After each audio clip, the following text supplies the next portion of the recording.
कार्तिक मास की करवा चौथ की कहानी ध्यानपूर्वक सुने। एक साहूकार था, उसके 7 पुत्र थे, एक पुत्री थी। सातों भाई कभी भी अपनी बहन से अलग भोजन नहीं करते थे, वो सदा ही बहन के साथ भोजन करते थे। कहा जाता है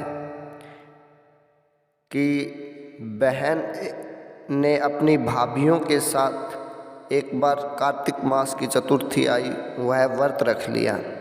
भाई जब काम कर कर के आए तो वो अपनी बहन के साथ खाना खाने के लिए बैठे, अपना अपना भोजन उन्होंने परोसा। तो बहन को उन्होंने बुलाया कि बहन आओ भोजन कर लो।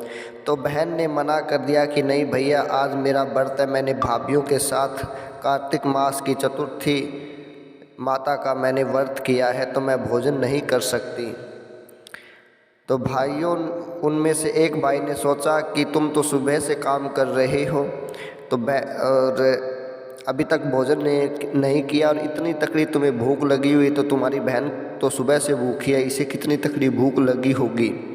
इसलिए उसने अपनी बहन के लिए एक दीपक जलाया और छालनी लगाई, और उस छालनी में से कहा कि आप बहन चांद देख ले। तो बहन ने हाँ देखी ना देखी, उस छालनी में से उस दिए को देख करके भगवान को अर्घ दे दिया, और अपनी भाभीियों से कहने लगी कि आओ भाभीियों, तुम भी अर्घ दे दो। तो भाभीियों ने कहा कि नहीं, ये तो तुम्हारा चांद उगा है, हमारा चांद अभी उगा नहीं है।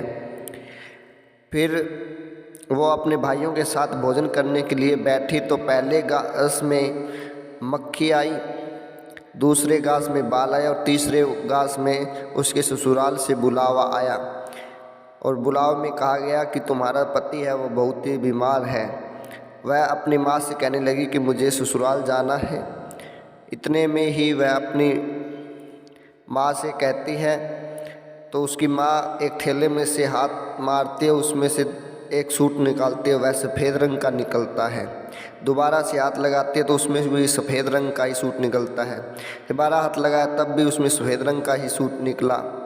तो इस प्रकार से यह जो सूट सफ़ेद सूट होता है वो विधवा की निशानी होती है। उसकी माँ समझ गई और उसे जाते वक्त 1 टका दिया और कहा कि जा बेटी, जो तुम्हें अमर सुहाग का आशीर्वाद दे उसे यह टका दे देना।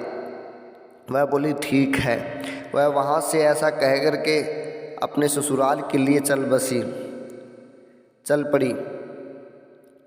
वह अपने ससुराल में जाते वक्त सभी के पाँव को छूती हुई जाती है, तो कोई भी उसे अमर सुहाग का आशीर्वाद नहीं देता है।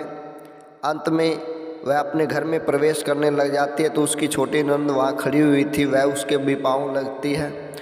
तो वह उसके पाँव लगती है, तो वह उसे अमर सुहाग का आशीर्वाद देती है और कहती है कि मेरे भाई को तुम हमेशा खुश रखना। तो उसने वह टका अपनी ननद को दे दिया और अपने पल्ले गांठ मार ली।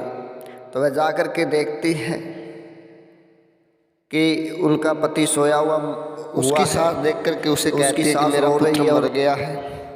तो उसके गांव वाले उसके अंतिम संस्कार की तैयारी कर रहे होते हैं।